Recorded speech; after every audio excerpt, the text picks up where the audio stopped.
Soy Florencia Ripani, directora nacional de Innovación Educativa, en nombre del Ministerio de Educación, Cultura, Ciencia y Tecnología. Vengo como anfitriones desde el Ministerio a darles la bienvenida a este panel tan importante y tan destacado. La semana pasada tuvimos el placer de coordinar la primera reunión de educación del G20 en Mendoza, que fue un foro sumamente importante para discutir sobre el presente y el futuro de la educación. Uno de los temas centrales, por supuesto, fue la digitalización, la cultura digital y las habilidades necesarias para fomentar desde la educación, para garantizar la inserción plena en todos los espectros sociales y, por supuesto, también en el mundo del trabajo. Así que para mí es un placer darles la bienvenida a este panel que va a estar a cargo de Alejandra Cardini, de CIPEC. Muchas gracias a todos los invitados internacionales por estar acá. Adelante. Hola, bueno, ¿cómo andan? Buen día. Muchísimas gracias, Florencia, por las palabras. Muchísimas gracias, Virtual Educa, por abrir este espacio en un evento asociado del T20. Muchísimas gracias a los panelistas que nos acompañan, que muchos vienen de muy lejos, y muchísimas gracias a todos los que están sentados acá interesados por escuchar qué hicimos este año y cómo fue nuestro trabajo. Déjenme arrancar por contarles un poquito de qué se trata el proceso del T20. El T20, que es Think 20, Pensar 20, es uno de los grupos de afinidad del G20, y es el grupo de afinidad que nuclea a los centros de estudio y a los think tanks de distintos países del mundo, muchos del G20, pero también de otros países.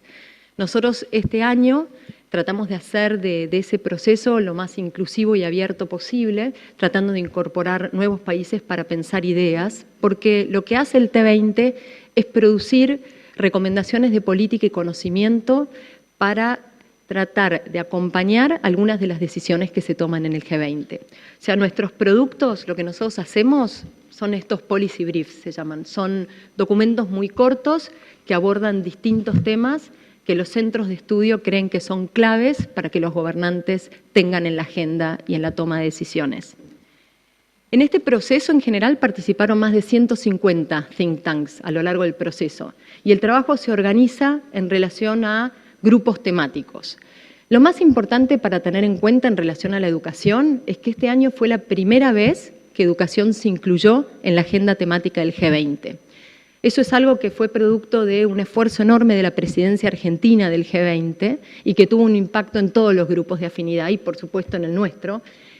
Nuestro trabajo se organizó en el área temática del futuro del trabajo y la educación en la era digital, donde muchas de las preocupaciones que aparecieron tenían que ver con deudas de hace tiempo de la educación, más vinculadas al siglo XIX, sobre todo en la desigualdad que presentan muchos de los países del mundo, y otra parte de la discusión tuvo que ver más con cómo lo digital permitía pensar o habilitaba a repensar el futuro de la educación y el futuro también de la política. Y esa fue otra de las líneas de trabajo. Pero hoy, además de contarles un poco cuál fue el proceso, también festejamos que tenemos nuestro libro donde pudimos compilar muchos de los trabajos que se hicieron durante este año. Durante este año hubieron varios eventos, varias discusiones, se armó esta red de centros de estudio, de 50 centros de estudio que trabajan temas de política educativa alrededor del mundo. Esto lo lideró CIPEC con Cari, y hoy, gracias al apoyo de la Fundación Santillana, podemos tener este libro donde se compilan todos estos trabajos, así que los invito a leerlo, a llevarse una copia. Y la idea del panel de hoy, entonces, es discutir algunas cuestiones más generales, muchas de las que se discutieron en el proceso del T20, tratando de pensar, sobre todo por el contexto en el que estamos, en los desafíos y las oportunidades de lo digital en la educación. Les quiero presentar a quién tenemos, lo voy a hacer breve porque si leyera todos sus currículums no llegaríamos, pero créanme que son gente muy importante y que conoce mucho de la temática. Primero, agradecer que nos acompañe el presidente de honor de Virtual Educa, Heitor Gurgulino. Después tenemos también acá a mi izquierda a Claudia Costín, no voy a ir en orden, así que les voy a ir indicando quiénes son. Ella es Claudia Costin. Claudia es brasilera, trabaja en el Centro de Excelencia e Innovación de Políticas Educativas de uno de los think tanks más grandes de Brasil, creo el más grande, que es Getúlio Vargas. Y Claudia tiene mucha experiencia también en la gestión, fue ministra de Educación de Río de Janeiro y trabajó también en el Banco Mundial, en el área global. Axel Rivas, de anteojitos y barba, que también lo conocen, es argentino, es el director de la Escuela de Educación de la Universidad de San Andrés y tiene un profundo conocimiento sobre el funcionamiento de la política y muchísimo conocimiento también cómo es ese funcionamiento en América Latina. Y sus últimos trabajos están muy orientados a pensar lo digital y cómo todos los cambios digitales ameritan un repensar el espacio de la política educativa y de los distintos actores que participan en política. Así que esa mirada también nos interesa muchísimo. Alesia, a mi derecha, es coordinadora de investigación de la Fundación Ceibal. Ella viene de Uruguay, de este ejemplo que todos los latinoamericanos miramos con un poquito de envidia también, de qué bien que está funcionando eso y hace cuántos años y cómo no depende de los cambios de gobierno. Y Alesia es especialista en temas de tecnología, información y comunicación y el potencial innovador que tienen esas políticas. Lucía, acá, es peruana, trabajó mucho tiempo en el Ministerio de Educación, organizando toda la parte de políticas digitales y es especialista en temas de tecnología e innovación y fundadora del grupo EduTech. Y por último, el que viene de más lejos, David Buckingham. David es profesor emérito de varias universidades del Reino Unido, de Loughborough y también de King's College en Londres. Es experto en educación, medios y jóvenes y tiene más de 30 libros y muchísimos capítulos de libros y muchísimos papers también sobre esas temáticas. Así que va a ser muy interesante también contar con su visión. El panel lo vamos a hacer en castellano. David tiene traducción, pero cuando hagamos preguntas les pido que las hagamos despacito para que llegue la traductora a poder traducir y que se comprenda lo que hablamos. La idea de este panel es hacer algo bastante dinámico. Tenemos ganas de que sea más un diálogo que presentaciones rígidas y en ese sentido también que haya posibilidad de que ustedes participen de este diálogo. La idea es arrancar los primeros media hora, 40 minutos, con algunas preguntas disparadoras que vamos a ir contestando entre las distintas personas que estamos en el panel. Y después de esas preguntas, abrir el diálogo y las preguntas y las sugerencias y las ideas a todo el resto de las personas que están acá, que también tienen muchísima experiencia y muchos de ellos podrían estar además sentados de este lado. Así que aprovechar todo ese conocimiento que también tienen ustedes para seguir pensando estos temas. Muy bien, habiendo dicho esa introducción, arrancamos entonces con la primera pregunta. La primera pregunta tiene que ver bastante con las preocupaciones que están hoy en el ámbito del G20, que es hasta qué punto las tendencias globales y la globalización impacta en los temas de las políticas públicas más locales. Ahí hay una tendencia que mucho de la política educativa se piense y se defina a nivel más local, pero cada vez son más las decisiones que están involucrando a otras redes de trabajo y a otras cuestiones que tienen más que ver con lo global. En ese sentido, las tecnologías digitales están afectando en todos los aspectos de nuestra vida, en el futuro del trabajo, en el futuro de la educación, y sabemos que hay tendencias globales de esos efectos que tiene la tecnología sobre la educación. En ese sentido, la primera pregunta que nos gustaría hacerle a David y a Claudia, por ahí primero que conteste David y después Claudia, es ¿cuáles creen ustedes que son las principales tendencias mundiales en materia de digitalización y educación hoy? Okay. Got it? Thank you. Yes. Muchas gracias. Good morning. Muy buenos días. Quisiera comenzar por ir un poquito más atrás, porque estás preguntando sobre el futuro y uno de los aspectos clave que creo que es importante, y de hecho todo el mundo está hablando del futuro. Creo que el primer desafío de alguna manera es aprender un poco de las lecciones aprendidas en el pasado. Tenemos una amplia historia de innovación que se retrotrae décadas en lo que ha sido innovación y tecnología en educación. Cada 2 años aparece una nueva tecnología. Hoy hablamos de lo que es codificación, robótica, y antes hablábamos de lo que podían ser las pizarras blancas, juegos en computadora y demás. Entonces hay una innovación constante. Considero que uno de los desafíos es aprender un poco más de esas lecciones del pasado. Todo ha avanzado en realidad antes de realmente lograr evaluar lo que ha ocurrido. Entonces, considero que tomarse el tiempo para poder evaluar lo que es realmente efectivo, lo que es eficaz, es importante. El problema o el riesgo, los peligros es que han dado tantas promesas, ¿sí?, de lo que puede ser gente destinada a hacer esta promoción y por hacedores de políticas como que van a solucionar el mundo, y esto realmente no lo logra. Entonces necesitamos, considero, mirar en retrospectiva lo que ha ocurrido. Creo que tenemos que ver estas tendencias y también los desafíos para el futuro. El primero es que va a haber una desigualdad continua, ¿sí?, e ineficiencias continuas. Y cuando nosotros pensamos en esta brecha digital en términos de acceso a la tecnología, creo yo que la forma en la que deberíamos pensarlo tiene que ver más con la utilización de esta tecnología. Y de alguna manera sigue existiendo esa brecha en términos de clases sociales, pero cada vez más vamos a ver estas brechas entre los hogares y la escuela.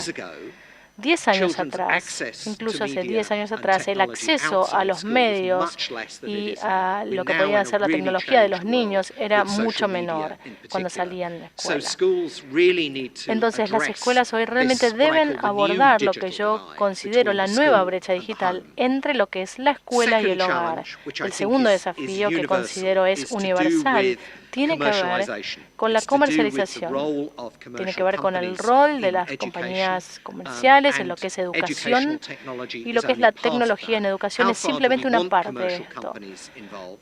¿Cuánto queremos que se involucren estas empresas? ¿Cuáles son las ventajas? ¿Cuáles son las desventajas? Creo que lo que comenzamos a ver ahora es que el modelo de negocios de las redes sociales se aplica en las escuelas, que obviamente pueden ser muy útiles para que las compañías obtengan estos datos, y obviamente por eso se inserta lo que es Big Data en la educación. Pero hay problemas y preguntas que deben plantearse, ¿sí? ¿Cuánto queremos que esto avance? ¿Cuánto lo necesitamos? Y en tercer lugar, y esto va a ser un tema continuo, ¿sí?, y esto es algo que nosotros necesitamos en términos de perspectivas críticas, porque parece que estuviéramos hablando ahora de lo que es codificación, pero siempre hemos estado hablando en general de lo que es el uso instrumental de la tecnología. Generalmente la tecnología se usa en educación como una herramienta, de forma de poder implementar una currícula, un programa de estudios, pero en realidad queremos que este entorno de medios digitales modifique, ¿sí? Tenemos que adoptar una perspectiva crítica de la tecnología, que llamamos alfabetización digital o alfabetización en medios. Hay una discusión aquí, pero creo que esto va a ser realmente una presión acuciante para todos los gobiernos a nivel internacional. Muchas gracias. Gracias. En primer lugar, tengo que decir que voy a hablar en portuñol. Es una lengua del futuro de la región. Y voy a intentar hablar en perfecto portuñol. Primeramente, gracias por la invitación, por estar en Virtual Educa. Y traigo una perspectiva del mundo en desarrollo. Algunas palabras de cuidado, de preocupación, pero también de optimismo. Cuando uno piensa en educación, en tiempos en tiempos como el siglo XXI, es importante lembrar que no hay una cosa como educación digital y educación separadas. Las dos están juntas. Estamos hablando de educación. Y muchos errores que se han hecho en Latinoamérica, pero también en África, es que uno piensa muchas veces que basta introducir computadoras en las escuelas que las cosas van a cambiar. No es verdad. Educación es un proceso holístico, completo, donde sí los medios digitales tienen un rol y puede ser un rol importante. Si pensamos en la cultura digital como algo que pueda impulsionar el proceso de enseñanza y aprendizaje, y al mismo tiempo es el contexto donde viven las nuevas generaciones, mismo en Latinoamérica y África, para dar dos ejemplos.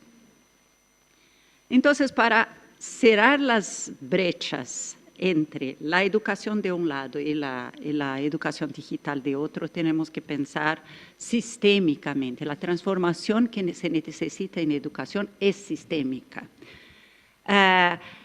¿Y cuáles son las tendencias en el mundo en desarrollo en términos de educación digital y de educación? Primeramente, una conciencia muy creciente de que finalmente la mayor parte de los niños están en la escuela pero no aprenden. Y verse los medios digitales como una oportunidad de mirar con una otra mirada, ver con otra mirada la educación, el contexto digital como una oportunidad.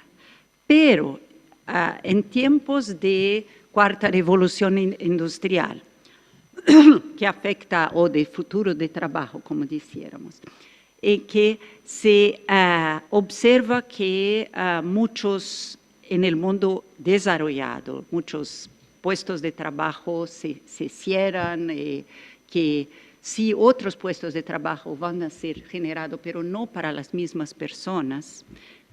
¿Qué se pasa con el mundo en desarrollo frente a eso? Nosotros también estamos afectados, no solamente por cuenta del cierre de puestos de trabajo en nuestros países, por cuenta de automación, inteligencia artificial, robotización, pero porque muchas compañías, para muchas compañías es menos dispendioso tener de vuelta sus operaciones en sus países do que utilizar mano de obra más barata, ¿se dice? Más barata en nuestros países, por cuenta de la automación en sus sedes. ¿Qué debe hacer la educación en ese contexto? No solamente enseñar a codificar, no creo que esta sea la respuesta. Es de preparar niños y jóvenes con las competencias que serán necesarias para este nuevo mundo de incertidumbre, de volatilidad, en que todos nosotros tendremos que nos reinventar en olas sucesivas, porque los puestos de trabajo no van a ser eliminados todos de una vez. Y los nuevos puestos de trabajo no van a ser creados todos de una vez. Entonces, lo que va a pasar es que uno deberá ser capaz de aprender a lo largo de la vida, aprender constantemente, reinventarse, reciclarse, recapacitarse. Reskilled es la palabra del momento. Entonces, ¿cómo podemos hacer en nuestro mundo que aún tiene desafíos del siglo XIX, como Alejandra habló, y al mismo tiempo prepararse para el siglo en que vivimos? No hay tiempo para hacer primero una cosa, después la otra. Tendremos que hacer las dos cosas al mismo tiempo. Eso significa educar para la conciencia crítica, formar ciudadanos críticos, que quiere decir no formar niños que piensen lo que sus maestros les enseñan o sus profesores les enseñan, solamente su visión, la transferencia mecánica o automática de su visión de mundo, pero aprender a pensar. ¿Y cómo la tecnología puede ayudar a aprender a pensar, a tener conciencia crítica y y sistémica. No es simplesmente teniendo currícula enciclopédicos, pero con instrumentos que posibiliten la reflexión. Un estilo de enseñanza no tradicional, y en esto las tecnologías pueden ser un instrumento de soporte a los profesores, y profesores que sean valorizados y preparados para hacer un proceso de aseguración de aprendizaje y no solamente de fornecer clases. Es una transformación cultural mucho más profunda y no van a ser las computadoras solas que van a preparar. Los centros de formación de profesores tienen que ser involucrados en este proceso. La resolución colaborativa de problemas tiene que ser la lógica y me asusta pensar que en los países de la OCDE, no en nuestro mundo, en los países de la OCDE, solo 28% de los jóvenes consiguen hacer resolución colaborativa de problemas de una manera más compleja. Solamente logran hacer con cosas muy sencillas. Entonces, ¿qué decir de nuestros sistemas? Tenemos que avanzar mucho más y mucho más rápidamente. Muchísimas gracias, Claudia. Alicia, ¿querés contarnos cómo lo ves vos? Sí, efectivamente, me gustaría retomar con lo que comentaba David al inicio. La tecnología ciertamente por sí misma, y bueno, también Claudia hizo referencia a esto, por sí misma no puede generar cambios o impactos a nivel de aprendizaje, de los procesos de aprendizaje y enseñanza. Sin embargo, ciertamente puede apoyar, y existen muchísimos ejemplos exitosos de esto en el mundo, el favorecer el acceso a oportunidades de formación, en algunos casos, en particular diría en contextos no formales, favorecer la inclusión.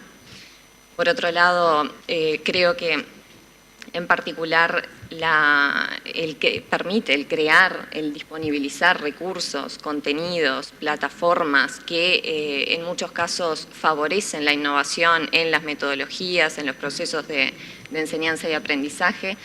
Y bueno, y por otro lado también son interesantes las instancias que se generan en muchos casos, que se generan, favorece la creación de comunidades de práctica entre docentes, entre escuelas. Por otro lado, si consideramos en particular uno de los grandes desafíos de la política educativa continúa siendo la evaluación y el contar con datos que permitan monitorear la calidad de los procesos de aprendizaje. En ese caso puntual, creo que los datos que se generan a partir del uso que hacen los estudiantes de las tecnologías digitales son un instrumento muy valioso para monitorear la calidad de la política educativa y también para poder tomar medidas concretas en ese sentido. Pero ciertamente la tecnología por sí misma no puede generar un cambio sustancial. Por otro lado, otro aspecto del que mencionaba David, creo que tenemos que considerar también que hay un 50% aún de la población mundial que no cuenta con acceso a Internet o a dispositivos. Y en ese caso, ciertamente esto genera nuevas inequidades y a futuro las inequidades van a ser mayores a menos que las políticas integren, favorezcan por un lado el acceso y también la generación de habilidades digitales que son y serán cada vez más necesarias en el futuro para poder insertarse en el mercado laboral. Muchísimas gracias. Bueno, las tres presentaciones pusieron sobre la mesa el tema de la inequidad y en gran parte el incluir en el proceso del T20 a muchos centros de estudio latinoamericanos tenía que ver con poder plantear desde la región más inequitativa del mundo cuáles eran los desafíos, ¿no?, que se reproducen a nivel entre países, a nivel global. En ese sentido, me gustaría retomar con Axel y toda la experiencia que él tiene en relación a las políticas educativas en América Latina, para pensar en nuestra región, en nuestras desigualdades, en el financiamiento que tiene la educación en América Latina en relación a otros países. Y en ese sentido, ¿cuáles crees que son vos, Axel, los desafíos y las oportunidades de la tecnología, ¿no? Se sabe que no es la solución y sobre todo pensando esos desafíos y esas oportunidades en términos de justicia educativa. Bueno, muchas gracias por la invitación. Me cuesta mucho decir gracias a CIPEC porque es casi mi casa y hasta me han dejado todavía codirector acá, pero acá ya soy San Andrés, ya no sé qué soy. Bueno, muchas gracias. Y a Virtual Educa también. Un placer estar aquí, a los colegas. Creo que el contexto extremadamente cambiante de la tecnología para la educación nos permite pensar algunas oportunidades para revertir brechas sociales y esas oportunidades también demandan pensar los riesgos al mismo tiempo. Y entonces, brevemente, 3 riesgos que, bueno, Alesia recién mencionaba, el primero y principal que tiene que ver con la brecha de acceso, con la brecha de uso y que la tecnología puede ampliar brechas sociales, pero me gustaría traducir eso también en un riesgo que vemos mucho en todo el mundo, que es una cierta idea, o no una idea, sino una práctica política a partir de enormes necesidades de recursos públicos insuficientes y escasos y limitados, de terminar cayendo en la trampa de tecnología para pobres y maestros para aventajados, ¿no? Y entonces la tecnología pasa a ser como un recurso de segunda mano para llegar a comunidades rurales con algo, no sé si será muy bueno, pero es algo, es mejor que nada, claramente, pero bueno, es como un peligro de abaratar el costo de la educación de los más pobres, y es mejor esa educación que no tener nada o tener recursos más escasos todavía. Segundo peligro, claramente, es la mercantilización, es este mercado, yo lo llamo el bazar tecnoeducativo, que es es un monstruo creciente y un monstruo que tiene fantasías y que tiene una enorme cantidad y proporción de espíritu comercial y que no sabemos realmente qué funciona y qué no, qué nos están vendiendo. Entramos en sus plataformas y todo parece maravilloso y al mismo tiempo algunas cosas son maravillosas, pero no sabemos bien cuáles. Entonces estamos ahí medio perdidos y siendo todo el tiempo vendidos o tentados a ser vendidos. Y después, el tercer riesgo, me parece, en el cual quiero enganchar la mirada más propositiva, es el riesgo de la reproducción, ¿no? De que la tecnología reproduzca aspectos tradicionales del sistema educativo. Y entonces ahí yo pienso, ¿cuáles son las posibilidades de la tecnología para reducir las desigualdades en América Latina? 2 en particular. La primera es la posibilidad de llegar con contenidos, actividades, secuencias, trayectos de aprendizaje de alta calidad a sectores que antes no llegaban. Y esto empezamos a verlo, yo creo que Ceibal es un gran ejemplo, de procesos de democratización de la cultura y del conocimiento. ¿Cómo hacer? ¿No? Ceibal tiene ahí un lema que dice país biblioteca, ¿no? Y porque hay detrás de eso un proceso de construcción de cómo comprar derechos de autor para distribuir a través de las computadoras y la digitalización, cómo abaratar el costo del Estado para llegar culturalmente a grandes sectores de la sociedad que de otra manera no tendrían cuentos infantiles de brillantes autores, por ejemplo, y tantas otras cosas. Hay un gran proceso de democratización de la cultura, que es una batalla, obviamente, de derechos de autor, de recursos, de producción de esa cultura. Pero al mismo tiempo, creo que hay una batalla ahí en cómo construir las instituciones que procesan y distribuyen el conocimiento digital. Porque si se fagocitan adentro de instituciones previamente instaladas, podemos replicar lo bueno y lo malo del sistema educativo, porque el sistema educativo tiene muchas cosas buenas, pero replicar el sistema educativo con contenidos, secuencias. El libro de texto digital es algo parecido al libro de texto, quizás con algunas cosas distintas, pero es el libro de texto. Y es la secuencia, es el alumno, es un sujeto pasivo, y el sistema reproduce. Entonces, ¿cómo se hace para salir? Porque el sistema es extremadamente poderoso en en absorber cualquier fuerza nueva. Y yo creo que ahí tenemos que pensar, hay algunos autores que hablan de un tercer espacio que no es ni el hogar ni la escuela, es un tercer espacio digital, y ese tercer espacio necesita terceros espacios estatales. Terceros espacios estatales que quieren decir algo así como espacios no totalmente doblegados a la lógica del sistema educativo y no privados. ¿Cómo se pueden crear espacios, agencias estatales, públicas, que se rodeen de un ecosistema donde haya espacios de creatividad, de prueba con el sistema, de diálogo con el sistema, de aprendizaje con el sistema, de retroalimentación y de transformación. Retroalimentación y transformación. Y eso necesita espacios, agencias distintas que dialoguen de distintas formas, pero entendiendo el sistema, no con paracaídas, no sin entender la educación, ¿no? Entonces, estos lugares hay que crearlos, porque si no, rápidamente la tecnología educativa va a ser un poco mejor o un poco más de lo mismo, ¿no? Y lo otro es que esto requiere también construcción de instituciones de gobierno sólidas, porque sin estas instituciones esto no puede tener continuidad.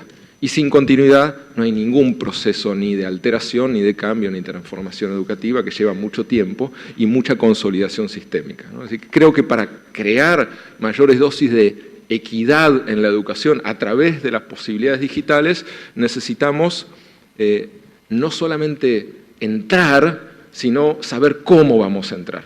Porque es muy peligroso ya entrar rápidamente y caer adentro del sistema. Muchísimas gracias. Bueno, estas primeras intervenciones me parece que mostraron como una perspectiva más macro de la cuestión, también focalizando en América Latina. Y ahora me gustaría introducir en el panel otra mirada, que es la de las experiencias, ¿no? Las experiencias que tienen que ver con lo digital y que ocurren en las escuelas. Y sobre todo en relación a esas experiencias, que acá se discutieron muchísimo estos últimos 5 días, muchas de ellas, hay una gran pregunta para muchos de los funcionarios y de los que están pensando en política pública, que es, uno, cómo reconocer cuáles son esas experiencias, porque efectivamente hay mucho que tienta y uno no está seguro de qué funciona y qué no, y también están las dificultades de cómo obtener esa información y cómo compartir esa información en una misma plataforma que mientras que uno produce información está cambiando, ¿no? Los problemas de cómo dar cuenta de eso. Pero por otro lado, la otra gran cuestión es cómo hacer que eso escale, ¿no? Cómo hacer que una vez que uno cree que tiene una experiencia que efectivamente funcione, cómo hacer que escale. Y ahí tanto la Fundación Ceibal como el grupo EducTech de Perú analizan estas experiencias en tecnología y producen conocimiento sobre eso. Así que me gustaría preguntarle primero a Lucía, bueno, ¿cuáles crees que son las formas de reconocer esas experiencias y sobre todo qué oportunidades y qué desafíos presentan para la escalabilidad posterior? Okay. Bueno, buenos días. Gracias por la pregunta. Y bueno, voy a contestar un poco desde lo que fue el ejercicio que tuvimos desde la dirección que tuve a mi cargo, Dirección de Innovación Tecnológica en la Educación en el Perú. Y en esta experiencia el trabajo que hicimos fue realmente bastante técnico en el sentido de pensar, bueno, escalabilidad, pensar en un proyecto a gran escala es obligatorio, o sea, no podemos seguir haciendo, ya han hecho suficientes, yo creo que más que suficientes si pensábamos ello, ¿no?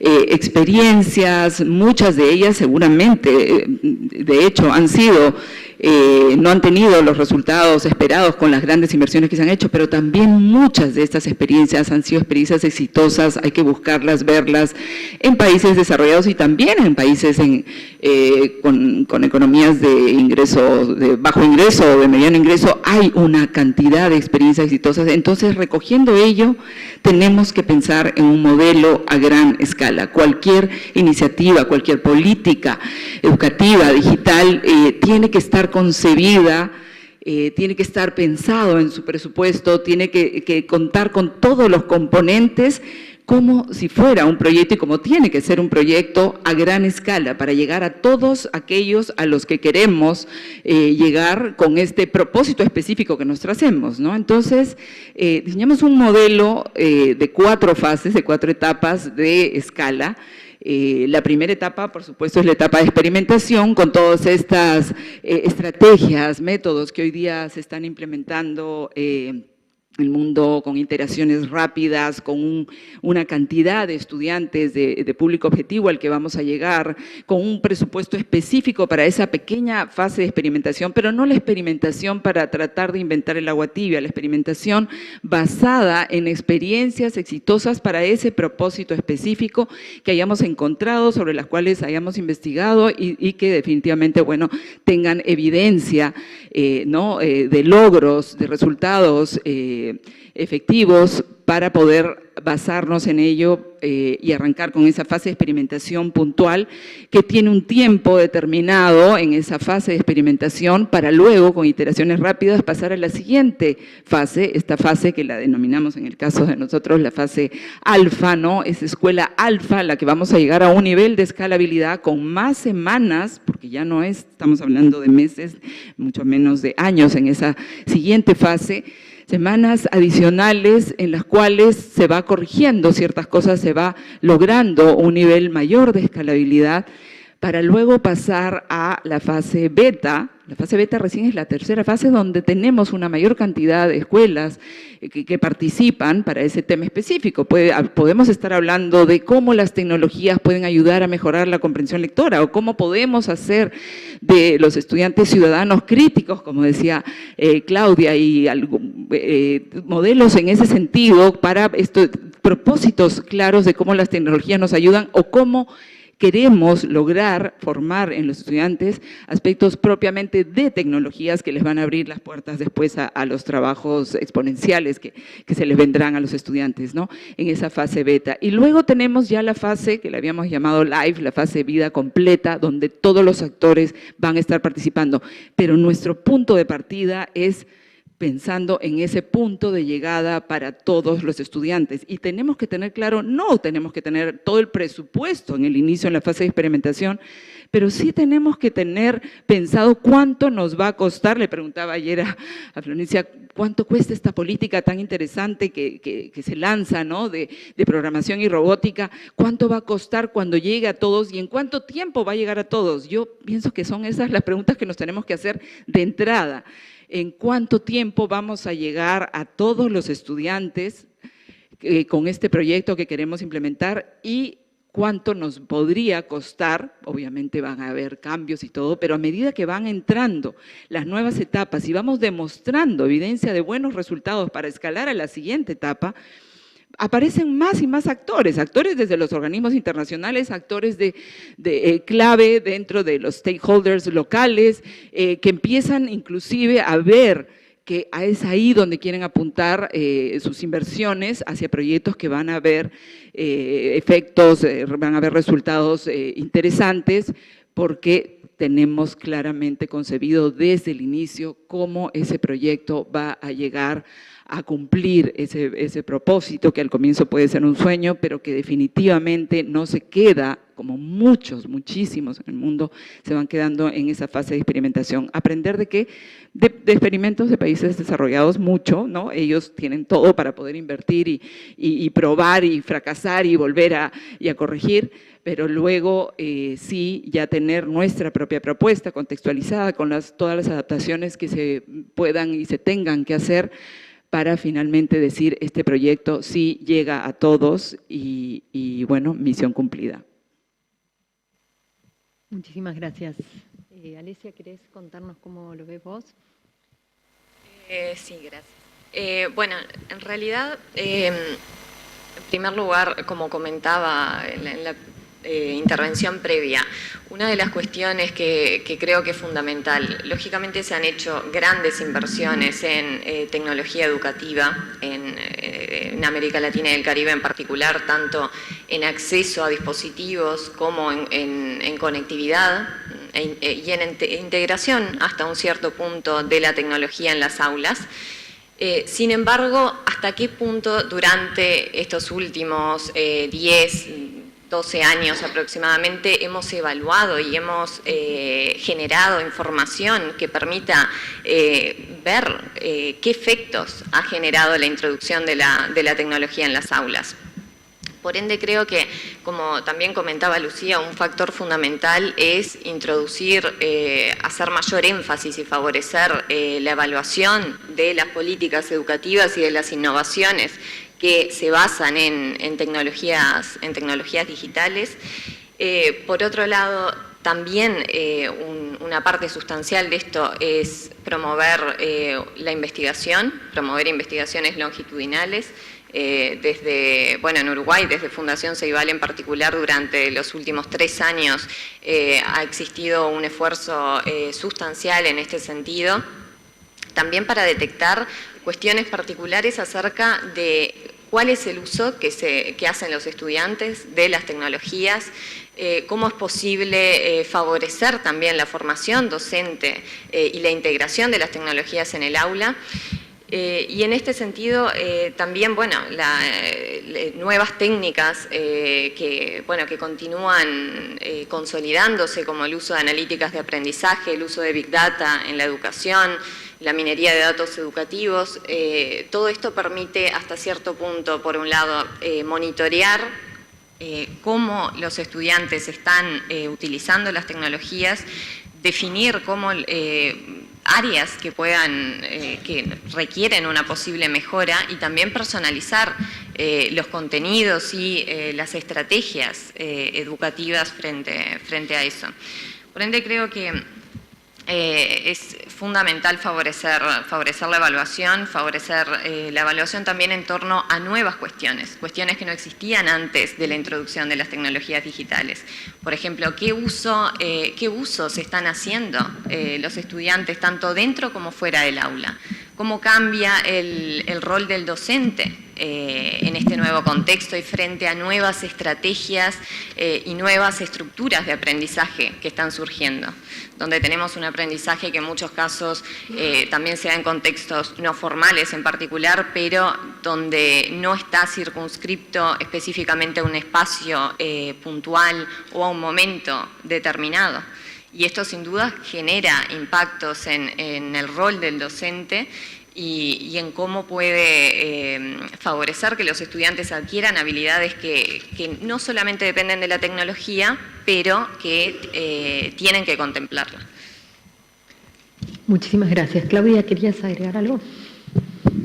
Sí, es muy importante tener mecanismos de traducir las investigaciones más académicas para los policy makers, para los responsables por las políticas públicas, porque lo que se pasa con muchas de las innovaciones exitosas es que cuando muchas de ellas son islas de excelencia, son experiencias isoladas, y cuando hay evaluaciones como evaluaciones de impacto, después los policy makers, los responsables de política pública no saben qué hacer con esto, cómo transformar una buena experiencia en política pública, porque es de eso que hablamos. Si queremos que todos los niños, no solamente los niños que vivieron esta experiencia, puedan se beneficiar de esta transformación, tenemos que traducir eso.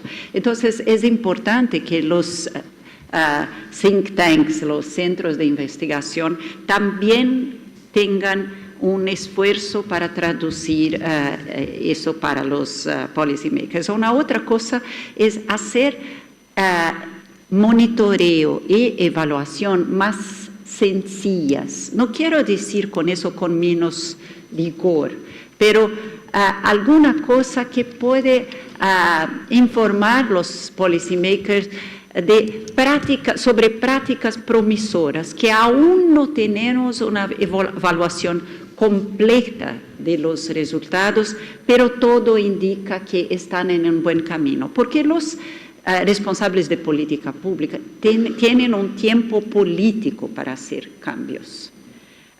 Entonces, muchos de ellos, especialmente en países como los de nosotros, que no tienen instituciones tan sólidas, que no tienen continuidad de políticas públicas, que ellos puedan comprender o que en sus contextos empieza a dar señales positivos.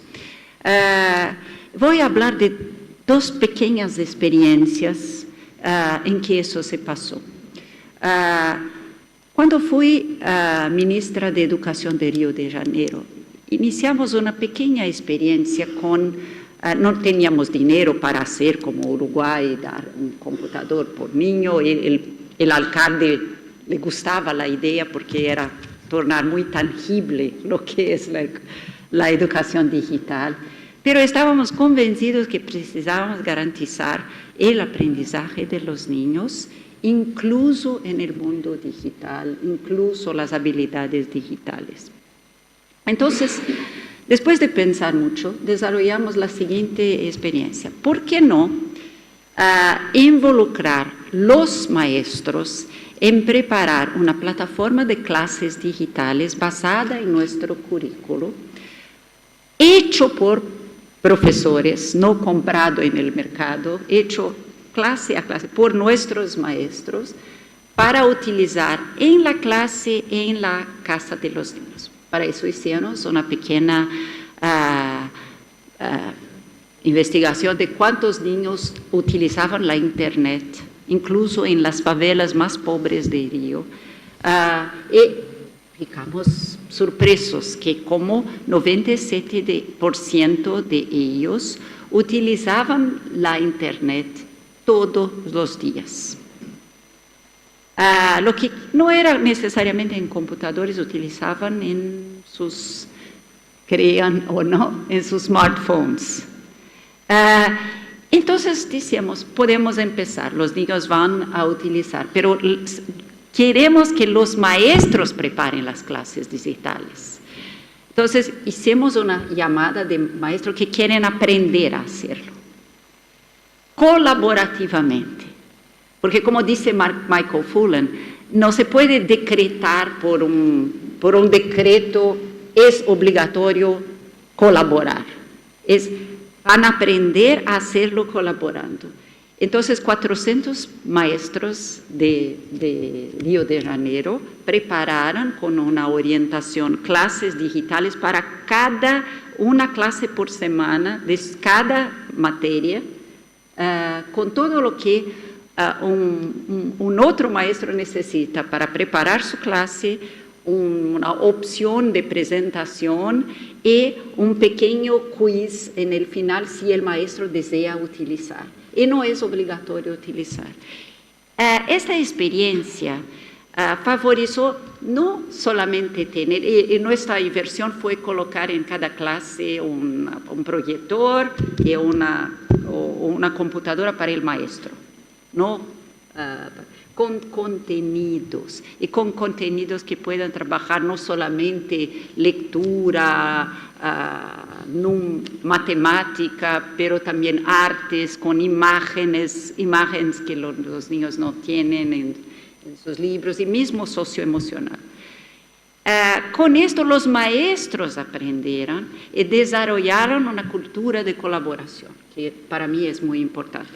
Los niños, en cada escuela, 2 niños eran asignados como embajadores de la Educopedia, que es el nombre de la plataforma digital. Y los maestros, los 400 maestros que participaron de este esfuerzo, se tornaron evangelizadores de la utilización inteligente de este instrumento. ¿Hubo una evaluación de impacto? No, pero hay una prueba a cada 2 años en Brasil que mostró 22% de aumento, ¿cómo se dice? ¿Aumento? Mejora en el aprendizaje de los niños, que es un dato muy positivo.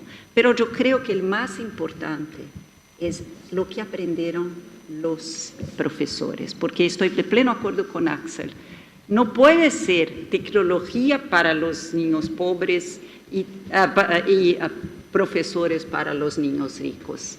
Tiene que ser holístico, tiene que ser completo. Por eso que pienso que es muy importante que los think tanks piensen en los policy makers y piensen en formas de evaluación que puedan dar resultados de más corto plazo junto con evaluaciones de impacto de más largo plazo. Muy bien, muchísimas gracias. Bueno, vamos a hacer un nuevo viraje con la nueva pregunta que está dirigida a David, que es dejar de pensar en los políticos y cómo llegar con el conocimiento, con las evaluaciones de las experiencias hacia los que toman decisiones, sino pensar cómo esas decisiones tienen que estar articulados con a quién estamos enseñando hoy, a qué tipo de niños, a qué tipo de jóvenes le estamos enseñando. Y en ese sentido me gustaría preguntarte a vos, David, ¿cuáles crees que son las cuestiones claves a tener en cuenta con los niños y jóvenes de hoy en relación a qué les enseñamos y cómo?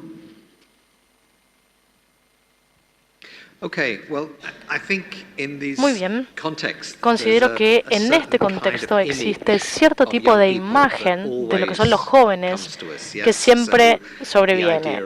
La idea de lo que es el nativo digital, lo que es la generación digital, el millennial. Entonces observamos esto como adultos, a estos jóvenes como adultos, y pensamos son tan diferentes de nosotros. Y creo que hay dos problemas con este tipo de perspectiva. En primer lugar, creo que puede ser una vista totalitaria y por otro lado creo que puede ser bastante sentimental, y esto es algo que debemos evitar. Cuando digo hacer esto hacerlo esencial, hay un riesgo en generalizar toda una generación de jóvenes y queremos trazar estos límites muchas veces entre generaciones, pero el peligro que yace ahí es que nosotros podemos terminar por homogeneizar, totalizar una generación e ignorar las similitudes que pueden cruzar esas generaciones, y la forma en la que a lo mejor la gente mayor está haciendo muchas de las mismas cosas que hacen los jóvenes, tal vez de distinta manera, pero muchas de las mismas cosas. Y también lo que puede significar esto es que ignoremos las diferencias y desigualdades dentro de esa misma generación. Entonces, cuando tenemos esa visión sentimental de lo que es la generación digital, tenemos esta idea de la generación joven que no necesariamente se aplica a todos los jóvenes. Entonces, tengamos cuidado. Creo que los jóvenes y los adultos son mucho más diversos y modificables. Creo que el sentimentalismo es un problema cuando nosotros analizamos esta otra generación. Hay una tendencia que necesitamos celebrar en torno a lo que ellos saben. Si saben todo sobre la tecnología, saben todo ya. No tenemos nada que enseñarles. Y creo que lo que quiero preguntar es, ¿qué es lo que los jóvenes no saben? Nosotros tenemos que pensar en lo que ellos no saben aún. Hay un peligro en que nosotros pensemos, bueno, saben todo. Y eso de alguna manera tiene un tono de patrón, ¿sí? como de comandante, como diciendo, bueno, ellos tienen que aprender otras cosas de manera espontánea, y no es así, pero solo al utilizar la tecnología no va a ocurrir. Creo que tienen que aprender algo a partir del uso de la tecnología. Hay otras perspectivas críticas, hay otras visiones críticas que tienen que venir de otro lado, no se aprende automáticamente. Entonces quiero preguntarles lo siguiente, ¿qué es lo que estos millennials, si esta generación digital, no saben? ¿Y cuáles son las perspectivas críticas que ellos necesitan? Porque me parece que necesitan habilidades técnicas, pero esa puede ser la parte sencilla. Lo más difícil es el pensamiento crítico. Habiendo dicho esto, sí hay diferencias entre las generaciones, sí tenemos que tener cuidado con esas presunciones sencillas, pero hay diferencias. Una vez más, quiero sugerir que nosotros adoptemos un enfoque que no se centre en la tecnología. Necesitamos analizar cómo la tecnología puede reforzar otros desarrollos, cómo la tecnología tiene su rol en otros desarrollos mucho mayores en la sociedad, que están ocurriendo de todas maneras. Entonces, una de las cosas que nosotros a menudo decimos es que los jóvenes hoy están más conectados, todos estamos más conectados. Pero también podríamos decir que nuestras sociedades están volviéndose más individualistas. Los jóvenes viven en un entorno mucho más competitivo, hay mucha más competencia entre lo que son grupos de pares en relaciones sociales y también en lo que son los regímenes de evaluación en las escuelas. Viven en un entorno mucho más comercializado, y este tipo de fenómeno está penetrando no solamente en sus vidas sociales, sino también en sus vidas privadas y en sus relaciones íntimas y cada vez más en las escuelas. Están viviendo de manera mucho más precaria en términos de sus vidas. Creo que este proceso de transición de lo que es la infancia a la adolescencia y a la adultez en muchas sociedades está durando mucho más, pero también es mucho más precaria. La posibilidad de de obtener un trabajo estable, las posibilidades de tener un buen pasar, esto cada vez más desafía a los jóvenes. Podemos decir que los jóvenes tienen cierto empoderamiento, están asumiendo ellos el derecho a manifestarse, a expresarse a través de los medios, pero eso no necesariamente significa que son escuchados. Entonces podemos trazar un panorama muy bonito, podemos tener un gran debate y puedo continuar, pero mi punto clave aquí es que la tecnología no produce esto, la tecnología no causa esto, puede reforzarlos, pero lo que sí necesitamos es un enfoque más holístico, menos centrado en la tecnología, ¿sí? Menos determinado por la tecnología, una perspectiva de ese modo, ¿sí? Entonces, la forma en la que nosotros pensamos, entonces, cómo vemos esta nueva generación, creo que no deberíamos comenzar por la tecnología, deberíamos comenzar por los cambios que están ocurriendo en sus vidas sociales. Muchísimas gracias. La idea, entonces, ahora en los 20 minutos que nos quedan es abrir a preguntas, a comentarios, a discusiones, si se quieren dirigir a alguien específicamente o como prefieran. Les doy la bienvenida a participar. ¿Alguien tiene ganas de hacer alguna pregunta, algún comentario? Les pido que antes se presenten y digan desde dónde están hablando, ¿no?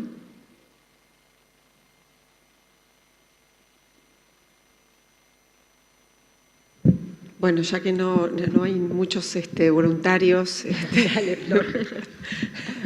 ofrecerme Hielo, para quebrar el silencio.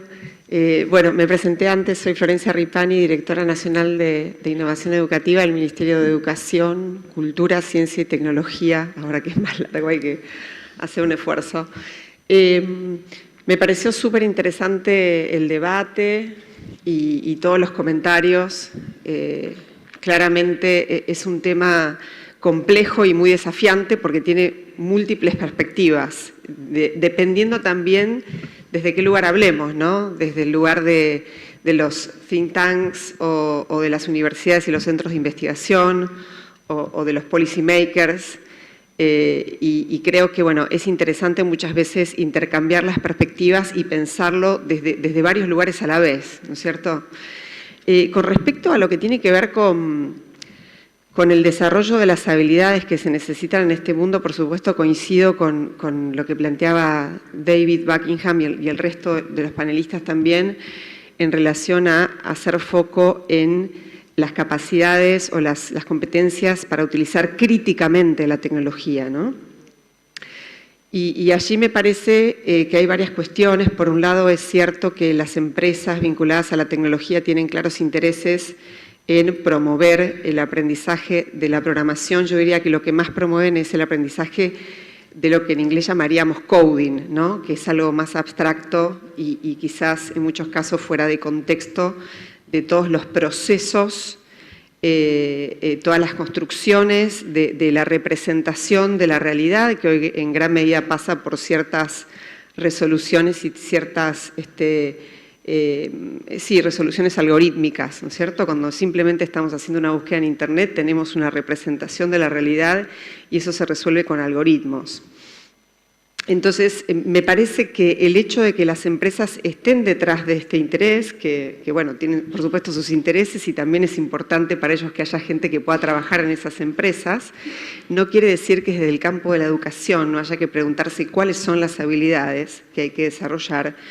Y bueno, creo que ahí el punto está justamente en no caer en algo similar podría pensarse en cuando enseñamos matemática de una manera abstracta, ¿sí? Con fórmulas que los estudiantes no llegan a comprender o poder aplicar en la realidad, que es algo que también nos pasa en los sistemas educativos.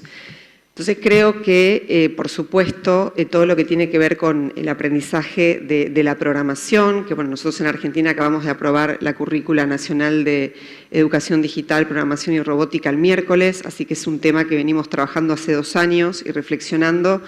Creo que la mirada, que es una mirada también que tiene mucho consenso a nivel mundial, es la mirada holística, donde no se aísla lo que tiene que ver con la programación en una cuestión como pensando que se trata simplemente de una operación técnica de escritura de código, pero también me parece que hay que hacer hincapié en que no se trata simplemente de pensar algo, y creo que aquí tenemos el riesgo de llegar a las mismas categorizaciones abstractas y positivistas que formaron gran parte del desarrollo científico moderno, que tiene que ver con separar la teoría de la práctica. Entonces, en algún sentido parece que hoy estuviéramos separando lo que es el pensamiento computacional como si respondiera a el orden de todo lo que podemos razonar y la programación como si fuese algo de una categoría inferior y respondiera al terreno de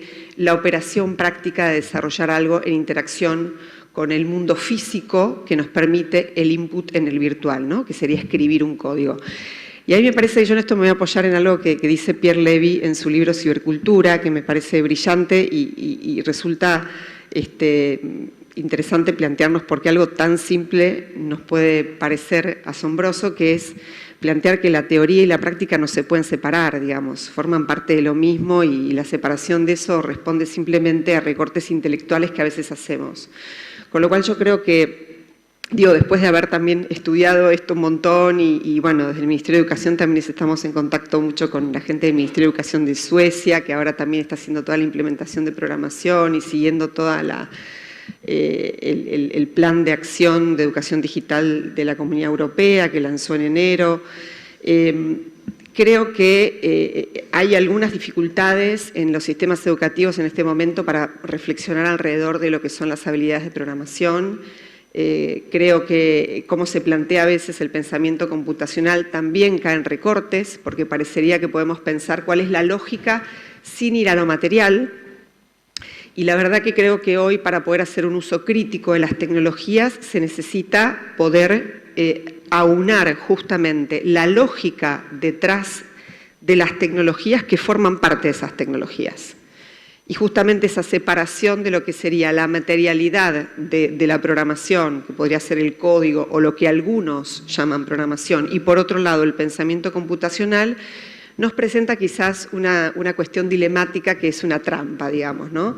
Creo que son todos los aspectos en forma integral los que tienen que conocer los estudiantes para entender perfectamente cuando hacen una búsqueda en Internet o cuando ven un intercambio de lo que podría pensarse que es un debate público en redes sociales, saber que allí hay algunos algoritmos que pueden seleccionar algunas opiniones sobre otras, y que cuando hay un sistema de selección de currículums para postulaciones a trabajos, hay un algoritmo escrito y decidido por un grupo de personas que van a privilegiar determinadas edades, determinados géneros, etc. Ahora, para esto no hay que saber simplemente que hay algoritmos que hacen eso, sino que hay que entender cómo operan esos algoritmos y tener los conocimientos necesarios, que son técnicos, para poder intervenir esos sistemas digitales, poder modificarlos y poder crearlos.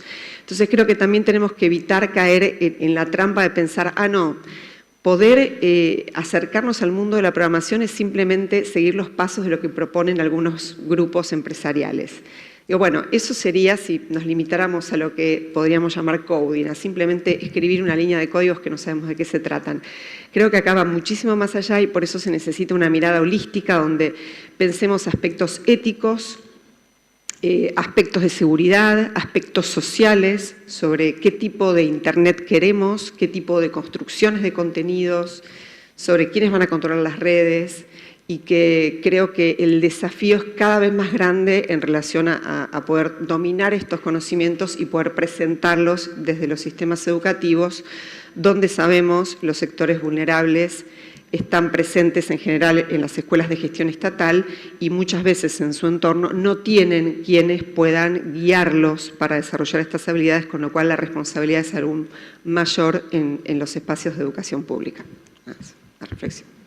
Gracias. Hacemos esta pregunta primero, después allá y allá. Muy bien. Gracias, buenos días. Piedad Caballero, de Colombia, de la Corporación Universitaria Iberoamericana, muy recientemente llegada a esta universidad, pero lo que quiero reflexionar es a partir de los desafíos que ustedes han hecho como exsecretaria de Educación de Cundinamarca.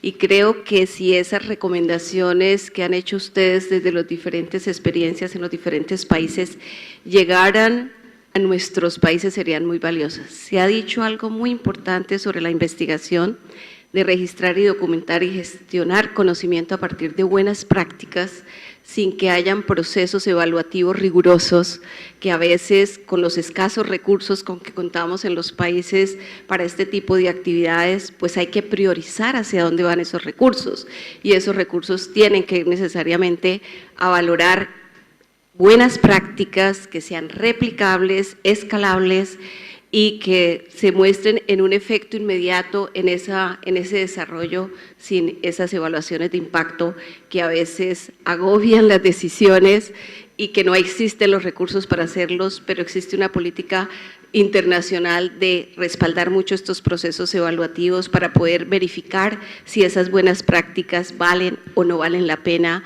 ser escalables. Entonces me parece que esa es una recomendación bien interesante. Igual el hecho de que las investigaciones, y esto es desde las universidades, obviamente que la teoría y la práctica siempre van de la mano, pero hay que hacer una investigación más basada en las realidades, en las condiciones de nuestros países, de nuestras necesidades, para que realmente podamos generar un conocimiento práctico, digámoslo así, para poder avanzar en estos temas. Entonces, me parece que esas dos recomendaciones de documentos de política que surjan de los procesos investigativos, de valorar las buenas prácticas sin meternos en procesos evaluativos profundos y de impacto, nos pueden dar más posibilidades de realmente aprovechar muchos esfuerzos que se hacen, a veces individuales, a veces colectivos, a veces institucionales. En Colombia, por ejemplo, el Ministerio de Educación instaló 5 centros regionales de innovación educativa, donde todos los recursos de aprendizaje fueron elaborados por los maestros. Los maestros se les enseñó cómo diseñar estos recursos, cómo introducirlos en las plataformas, cómo llevarlos, pero ellos produjeron el contenido desde el preescolar hasta el grado 11 en 3 áreas: ciencias, matemáticas, lenguaje, en 4 e inglés.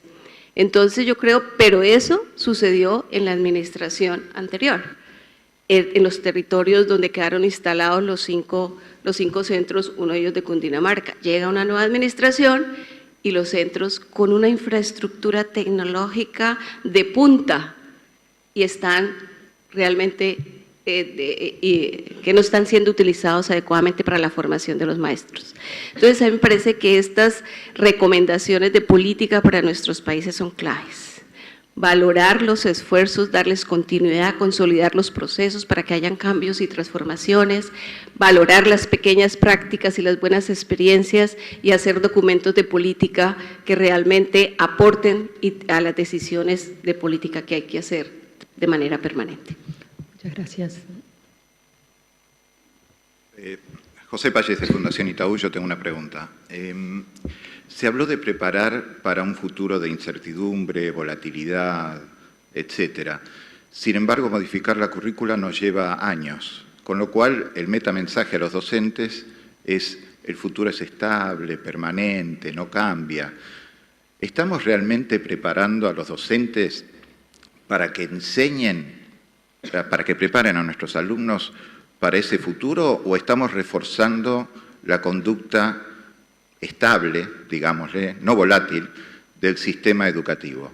¿No deberíamos proponernos, desde el punto de vista de las políticas, que la currícula se adapte modularmente en pequeños pasos con la misma velocidad con la que se adapta una app? Porque si no, seguimos manteniendo, me parece, un mensaje divergente entre lo que le pedimos a los docentes que hagan y lo que hacemos nosotros con los docentes. Es una pregunta. Bueno, gracias por los dos últimos comentarios y también Florencia, específicamente sobre los profesores. Yo creo que cuando hablamos de preparar los jóvenes para el futuro que es volátil, que es de incertidumbre, en que hay precariedad, precisamos primero pensar en cómo preparar los maestros, los profesores. Porque yo empecé mi vida profesional como profesora, trabajé con Paulo Freire, y lo que se pasa es que nosotros, profesores, reproducimos lo que vimos nuestros profesores haciendo.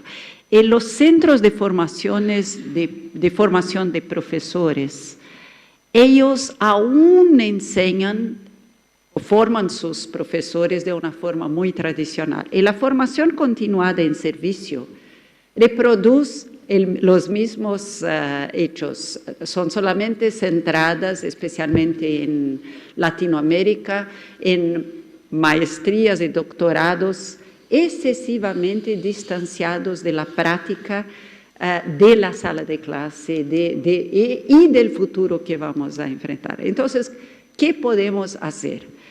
Primeramente, es reconocer que esta cohorte de profesores que tenemos en los sistemas públicos es la cohorte existente, no vamos a inventar un nuevo profesor. Entonces, es favorecer situaciones en que ellos pueden aprender juntos. Y para aprender juntos, la tecnología puede ser una oportunidad o una amenaza, no es solamente aprender a codificar, pero también no es solamente aprender cómo enseñar a pensar en teoría, es trabajar juntos frente a la innovación, como habló nuestra colega de Colombia.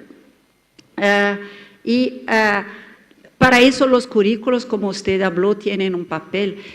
¿Y cómo tornarlos adaptables para esta nueva realidad?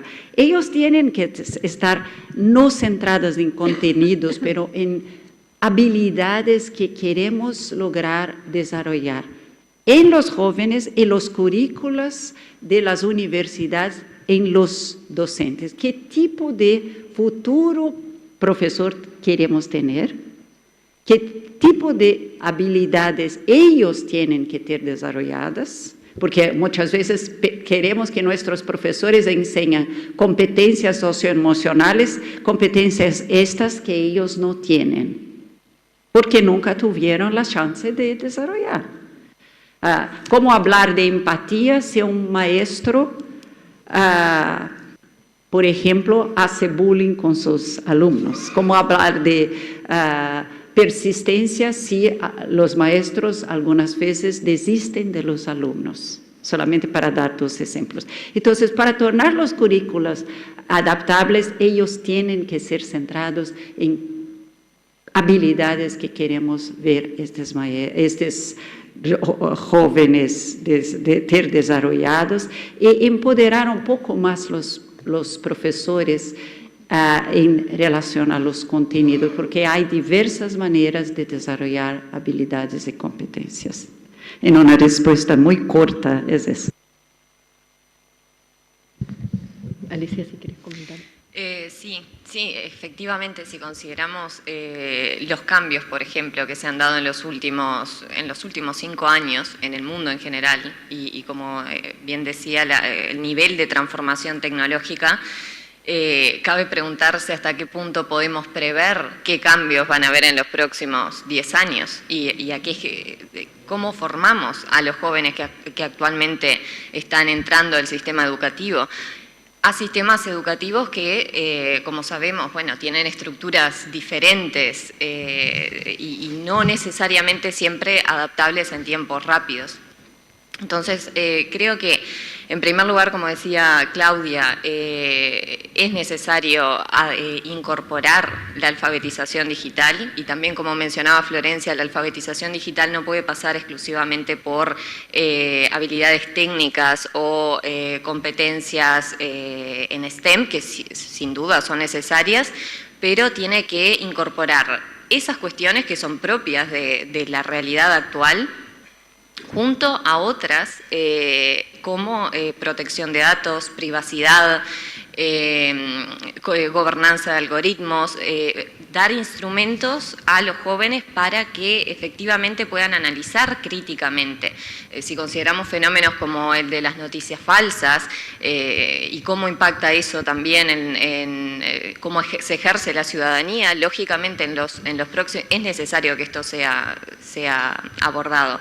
Y finalmente, la formación docente es uno de los pilares fundamentales para esto, y considerar cómo el rol del docente ha cambiado, cómo tiene que cambiar en relación a este nuevo escenario que es muy incierto y que ciertamente es necesario que se aborde. Muchísimas gracias. Hacemos esa intervención que quedó ahí pendiente, pero tratando de hacerla corta, que ya a las 11 Gracias, tenemos que ir Alejandra. cerrando. Javier Firpo es mi nombre, soy consultor internacional en educación y tecnologías, pero la gente me conoce como un ex director de una multinacional cuyo nombre se llamaba, empezaba con IN y terminaba con TEL.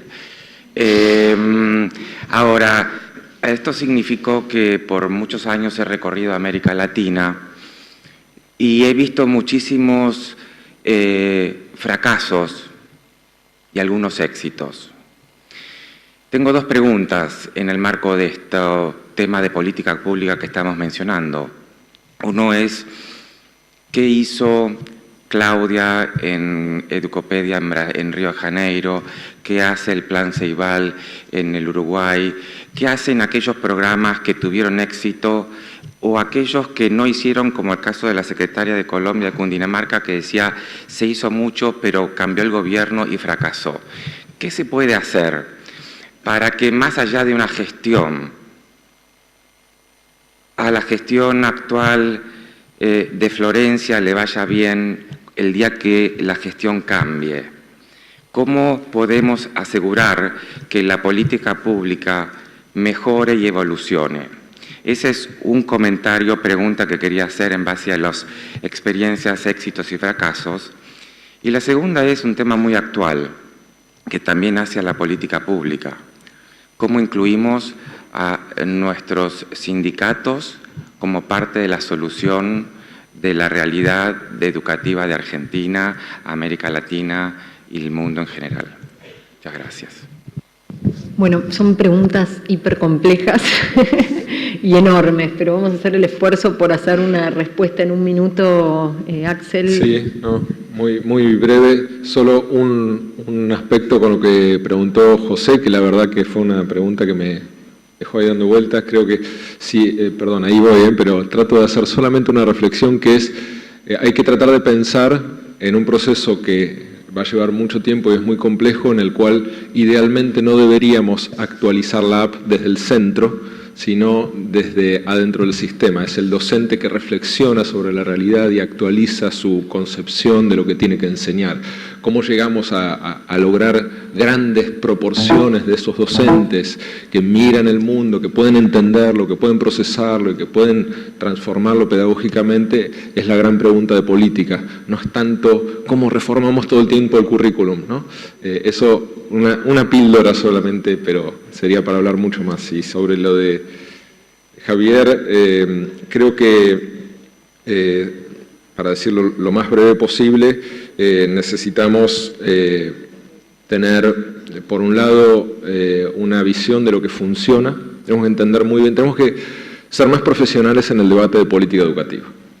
Dejar de pensar que lo vamos a inventar todo, dejar de pensar que yo llego y sé de educación, sin haber nunca estado en educación, que sé cómo se cambia la educación, o porque mágicamente encontré una app, o porque voy a tocar por acá, o voy a tocar por allá, o voy a crear un incentivo nuevo. Sabemos ya cómo se mejora la educación. y sabemos también que es extremadamente complejo. Y no prometamos lo que no podemos hacer. Si lo que queremos hacer está fuera de nuestras capacidades, construyamos capacidades. No prometamos cambiar la matemática si no tenemos ninguna gobernabilidad pedagógica. Construyamos gobernabilidad pedagógica. Bueno, muchísimas gracias. David, ¿querés? Dale. Y entonces ahí, very brief. How long do we have? Like 30 seconds. ¿Cuánto tenemos? 30 segundos nomás. Okay, I could say a lot about. Puedo decir mucho con respecto a escribir código. Yo escribo un blog que quizás deberían escribir que se llama ¿Por qué a los niños no se les debería enseñar a escribir código? Mi argumento es que muchas de las afirmaciones que se hacen con respecto a enseñar codificación, con respecto al mejoramiento de habilidades de resolución de problemas, habilidades que se transfieren a otras situaciones, yo creo que eso es muy problemático. No me parece que esté bien establecido la idea de que enseñar codificación le va a dar puestos de trabajo a los chicos en la economía del siglo XXI. Si prestamos atención a estas industrias y a estos puestos de trabajo, a mí me parece que eso también es muy cuestionable. Mi gran preocupación en este sentido es que sí, estoy de acuerdo con ustedes, todos nosotros tenemos que entender cómo son los algoritmos, cómo funcionan, todos tenemos que ser capaces de discutir estas cuestiones éticas y cómo reflejan una particular configuración de la tecnología. Esto es importante, pero la codificación no produce el pensamiento crítico en sí. En el Reino Unido nosotros tenemos una nueva currícula que trata de la codificación de la A a la Z. Y es una tarea mecánica, técnica, descontextualizada. Nosotros tenemos una pequeña línea, un 5% de la currícula que dice que los alumnos deberían tener en cuenta el contexto político, socioeconómico y cultural. Para mí tiene que ser exactamente al revés. Si yo rápidamente quiero decir una cosa, ha habido otras preguntas con respecto a la evaluación.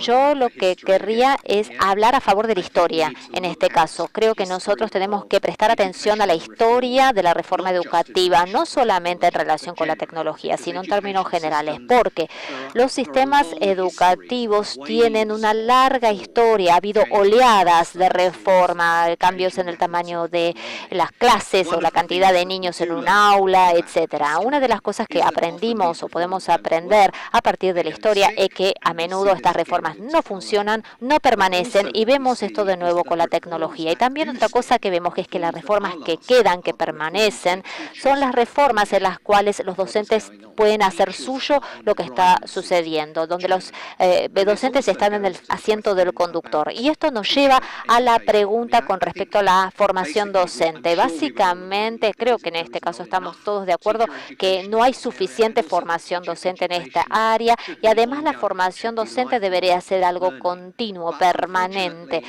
Desgraciadamente y sin lugar a dudas en el Reino Unido lo que hemos visto es una desprofesionalización del docente. Los docentes tienen menos control, tienen menos autonomía. Y la docencia se está transformando en una profesión de bajo estatus, y es difícil pensar en una profesión que sea más importante que la docencia. Debería tener un estatus elevadísimo, pero de hecho el estatus está decayendo. Entonces sí, creo que tenemos que reconocer el rol fundamental de la docencia y los docentes en este proceso, y no tenemos que pensar en términos de la última app o la última tecnología. Bueno, para ir cerrando, por ahí recuperar un poco algunas de las intervenciones y sobre todo desde dónde estamos hablando hoy, ¿no? Desde el proceso del T20, desde instituciones que están pensando en cómo producir conocimiento, cómo documentar políticas para poder brindar más información para los que están a cargo de las decisiones políticas. Y en ese sentido me parece que el rol más particular que nosotros en CIPEC tenemos en Argentina con el EduLab, el Laboratorio de Innovación y Justicia, y más a nivel regional y mundial con el T20, es justamente poder hacer eso y a un ritmo diferente que es el ritmo de la política, que es los que efectivamente están viniendo a las reuniones del G20, ¿no? Cómo ir armando una red de producción de conocimiento que no solo se centre en producir conocimiento sobre qué funciona, y ahí retomo varios de los comentarios que hicimos acá de cómo hacer que eso efectivamente funcione. Hay muchísimas cuestiones que tienen que ver con no solo poder evaluar o obtener o producir conocimiento en relación a determinadas prácticas, sino también cómo vincular eso con la práctica política, porque si no sabemos que es muy difícil abordar esos temas. Así que los invito a todos a formar parte de este proceso y a seguir pensando cómo seguir interviniendo en ese espacio gris de la producción de conocimiento con una mirada muy focalizada en el qué hacer de la política. Muchísimas gracias a todos, a nuestros panelistas y a todos nuestros presentes.